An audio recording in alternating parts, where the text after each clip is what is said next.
Assalamualaikum warahmatullahi wabarakatuh. Alhamdulillahi rabbil alamin. Wassalatu wassalamu ala asyrafil anbiya'i wal mursalin wa ala alihi wa sahbihi ajma'in. Asyhadu an la ilaha illallah wahdahu la syarika lah wa asyhadu anna Muhammadan 'abduhu wa rasuluh. Allahumma salli ala sayyidina Muhammad wa ala ali sayyidina Muhammad. Rabbi shrah li sadri wa yassir li amri wahlul 'uqdatam min lisani yafqahu qawli. Qala Allah ta'ala: wa tubu ila Allah jami'an ayyuhal mu'minuna la'allakum tuflihun. Qala Allah ta'ala: wa anistaghfiru rabbakum thumma tubu ilaih. Wa qala: ya ayyuhalladzina amanu tubu ila Allahi taubatan nasuha. Alhamdulillah, banyak syukur kepada Allah Subhanahu wa taala. Pada malam ini sekali lagi kita diberi kesempatan oleh Allah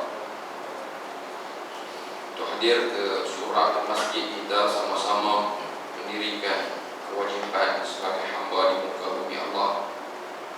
Dan kita akan duduk sama-sama menekuni beberapa hadis Nabi sallallahu alaihi wasallam di dalam bab taubah.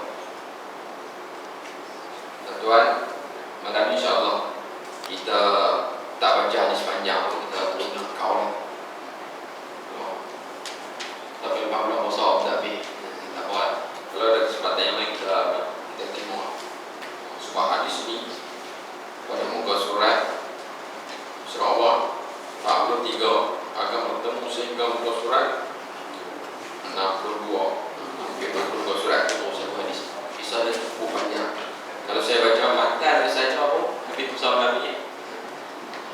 Bahawa kita akan tengoklah pada bila-bila kesempatan kita akan lihat peristiwa taubat 3 orang sahabat Nabi sallallahu alaihi wasallam yang tidak menyertai peperangan bersama dengan Nabi sallallahu alaihi wasallam dalam peperangan Tabuk. Baik, tuan-tuan, kita tengok pada hadis yang ke-23. Terus kita lompat pada muka surat 63.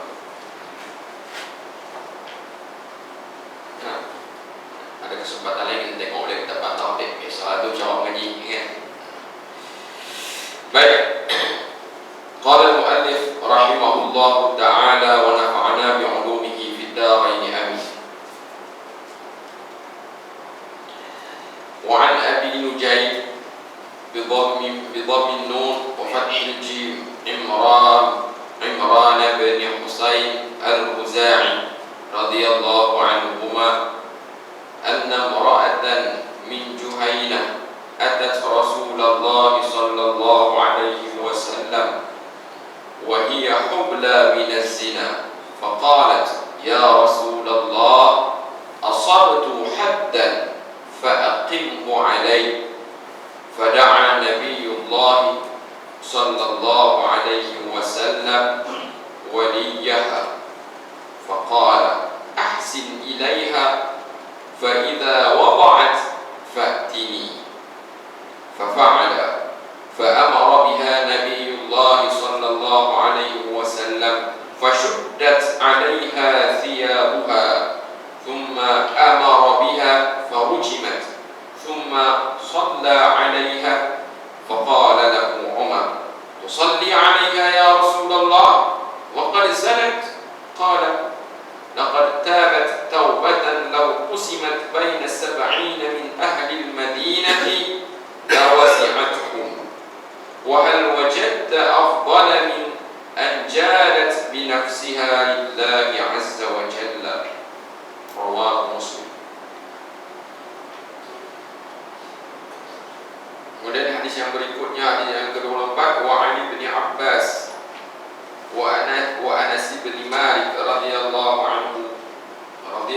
anhum anna Rasulullah sallallahu alaihi wasallam qala law anna li ibni adam wadiyan min dhahabin أحب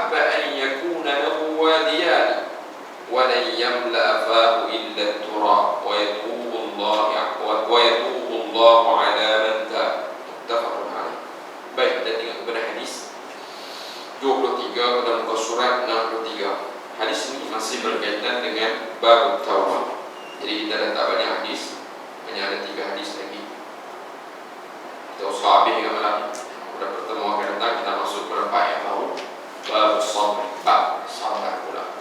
Dan lepas bab ikhlas, bab taubat, kemudian kita tengok pula pada bab sabr, bab sabar. Okey, baik.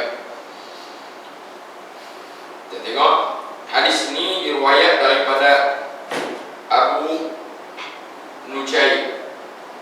Cara sebutannya bidhammi an-nun, dengan bidhammahkan nun jadi nun. Wa fathil jim, dan difathahkan jim jadi Mujaid. Ini wazan tasrif Mujaid, bukan Najib, Mujaid. Itu kunyah dia. Nama dia Imran bin Husain Al-Khuzai radhiyallahu anhuma. Apa ke Imran bin Husain sebut? Anna mar'atan min Juhainah, bahawa seorang perempuan daripada kabilah Juhainah, suku atau kabilah Juhainah, atas Rasulullah sallallahu alaihi wasallam, dia datang menemui Rasulullah sallallahu alaihi wasallam.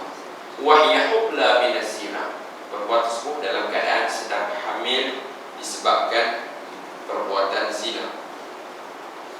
Faqalat, lalu perempuan itu berkata, ya Rasulullah, wahai Rasulullah, asabtu haddan fa'aqimhu alayya. Ya Rasulullah, aku telah melakukan suatu perbuatan yang menyebabkan aku dihukum dengan hukum had. Had dan hukum had. Hukum hudud. Hudud sebenarnya jamak daripada had. Had kalau bersudut bahasa maksudnya sempadan, batasan. Had. Ya. Sebab segala bentuk hukuman telah dihadkan, telah diputus oleh Allah Subhanahu wa taala. Tidak boleh lebih dan tidak boleh kurang, ada batasannya. Dia kata, asabtu haddan fa'aqimhu alayya ya Rasulullah, aku telah melakukan satu perbuatan yang menyebabkan aku akan dikenakan hukuman had. Fa'aqimhu alayya, maka kau laksanakan hukuman had ke atasku. Lalu fada'a Nabiullah, maka Nabi Rasulullah sallallahu alaihi wasallam da'a waliyah, memanggil waliyah, waris dia pun wali perempuan tersebut. Faqala, perempuan tersebut datang dalam keadaan dia sedang hamil. Lalu Rasulullah suruh panggil wali dia. Kemudian bila datang bertemu dengan Nabi, Rasulullah berpesan kepada wali bagi perempuan tersebut, ahsin ilaiha, buat baik kepadanya, jaga dia elok, layan dia elok. Fa idza wada'at fa'tini, apabila dia telah melahirkan kandungannya, maka bawa datang dia menemui aku. Mana bawa hamil tu Rasulullah suruh balik dia. Saya kita tengok pengecaran hadis ni nah. Lalu lelaki tersebut, wali kepada perempuan tersebut, fa'ala, dia telah melaksanakan apa yang Rasulullah anjurkan, apa yang Rasulullah perintahkan. Fa'amara biha Nabiullah, dan telah bila suruh panggil fa'ala, maka orang pun panggil Umar, maka Rasulullah memerintahkan kepada lelaki tersebut untuk lakukan apa yang sepatutnya kepada perempuan tersebut. Kemudian bila mana cukup waktu, perempuan tersebut telah melahirkan kandungan tersebut, lalu tibalah masa untuk dilaksanakan hukuman had ke atas perempuan tersebut, maka fashuddat 'alaiha thiyabuha, diikat dengan kuat pakaian perempuan tersebut supaya tidak tertanggal sewaktu mana dilaksanakan hukuman tersebut. Kemudian tengok sampai tu kita tengok mengajar saya kita sebut. Thumma amara biha, kemudian Rasulullah memerintah dengannya, farujimat, lalu perempuan tersebut dilaksanakan ke atasnya hukuman rejam. Bila rejam, Lalu bila mana lagi? Summa shalla 'alaiha. Kemudian Rasulullah menyembahyangkan jenazah perempuan tersebut. Bila mana Rasulullah telah sembahyangkan, Sayyidina Umar berkata, faqala lahu Umar. Lalu Sayyidina Umar berkata kepada Rasulullah, bertanya kepada Rasulullah. Dia tanya bukan sebagai ingkar, sebagai apa? Confused. Dia kata, tusalli 'alaiha ya Rasulullah. Kamu telah menyolati dia, telah sembahyang ke atas jenazah dia. Wa qad zina. Sedangkan dia telah melakukan satu perbuatan dosa yang cukup besar, iaitu dia telah berzina. Akhirnya Rasulullah kata, qala Rasulullah berkata, laqad tabat taubatan. Sesungguhnya perempuan tersebut dia telah bertaubat dengan taubat yang sebenar-benarnya. Lau qusimat baina sab'ina min ahli al-Madinah. Sekiranya dibahagikan taubat perempuan tersebut, dibahagikan di antara 70 daripada penduduk Madinah, maka taubat tersebut mencukupi untuk 70 orang. Mana seorang taubatnya hampir menyamai dengan taubat 70 orang. Mana taubat yang cukup bersungguh-sungguh. Seorang dia bersamaan dengan 70 orang di kalangan ahli Madinah. Dan Rasulullah berkata, wahyu wajadta afdala min anjalat bi nafsiha lillahi azza wa jalla.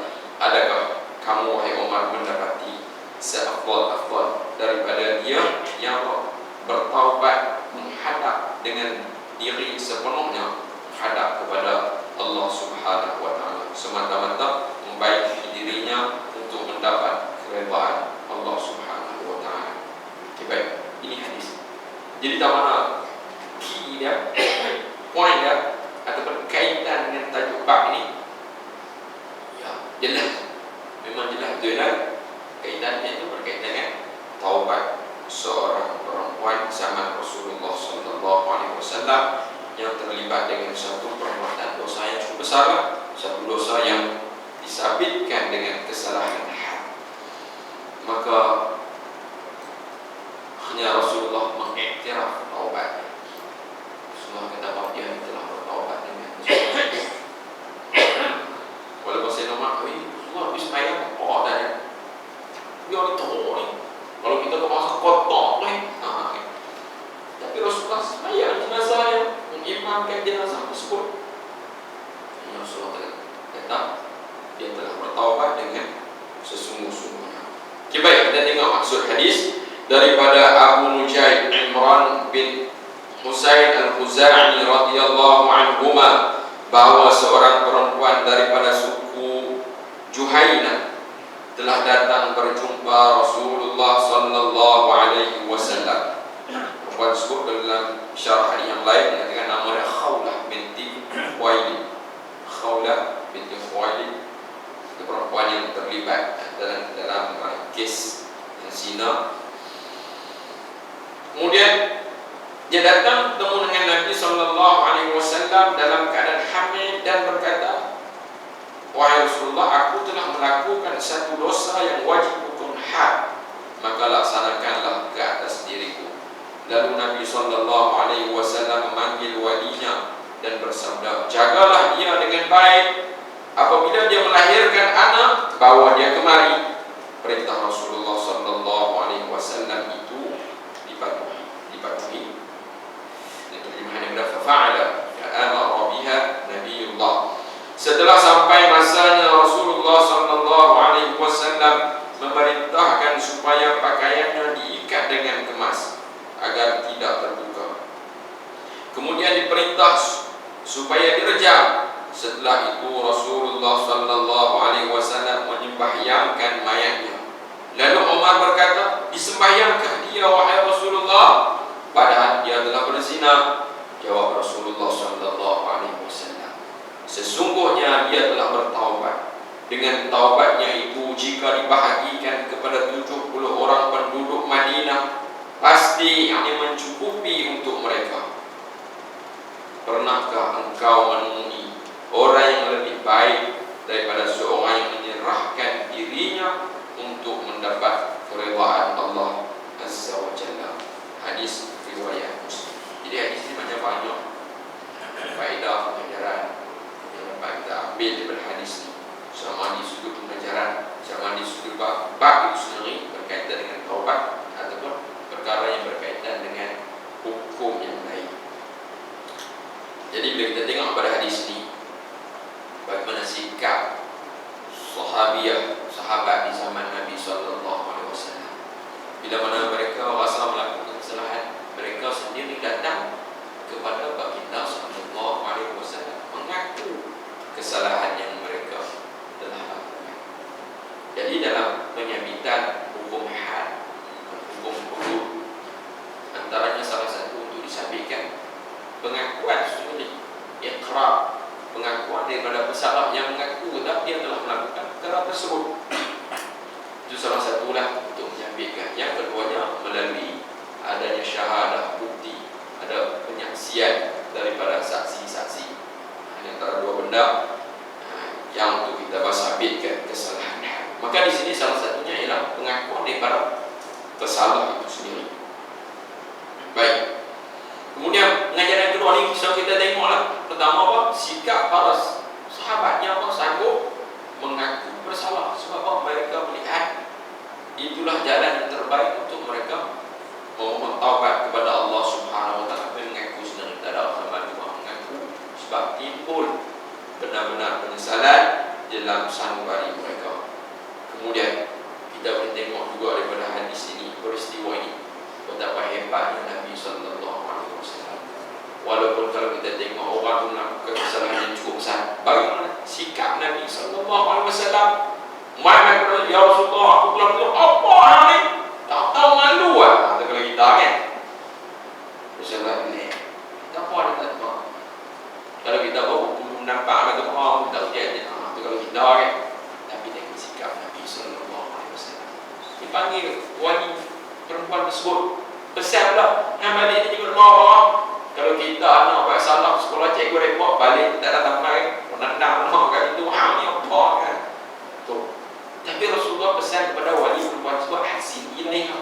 Buat baik, jaga elok sehingga dia melahirkan anak. Sikap Nabi SAW.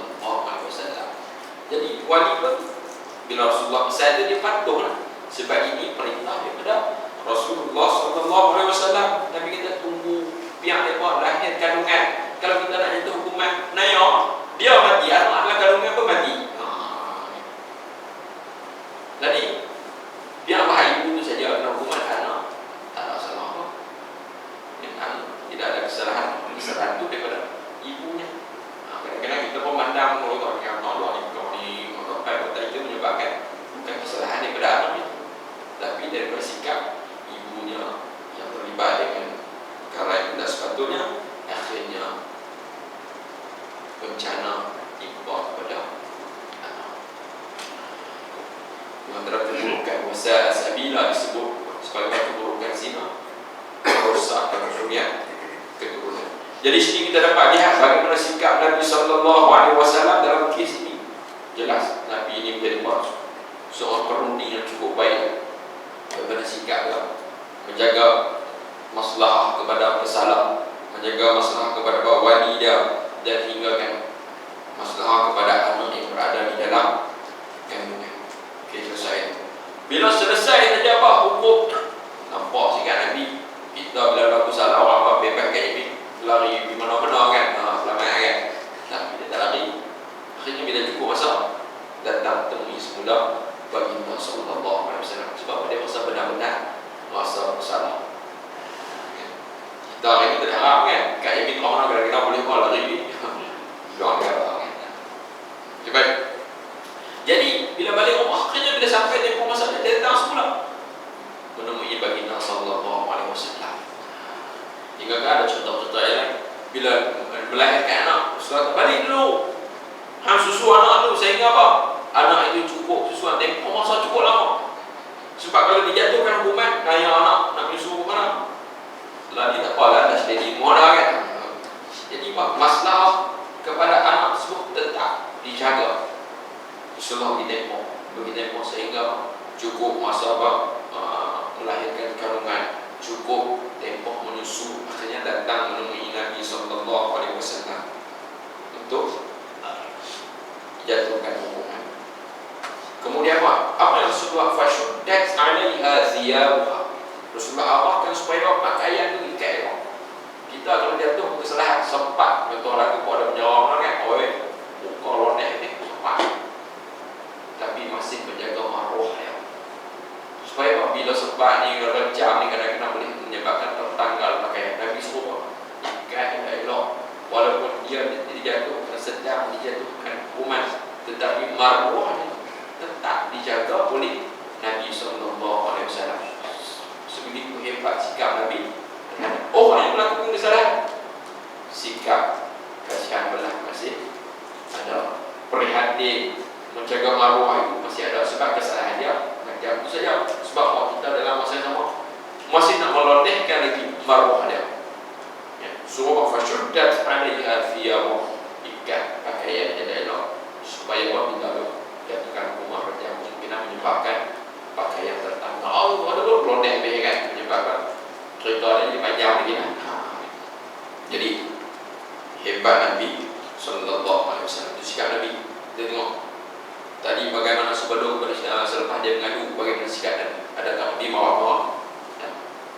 Hanya Nabi panggillah orang dia yang boleh memberi rasakan baris dia, yang boleh menjaga pesan pula supaya buat elok. Kemudian bila sampai tempoh masa Allah, jaga pula.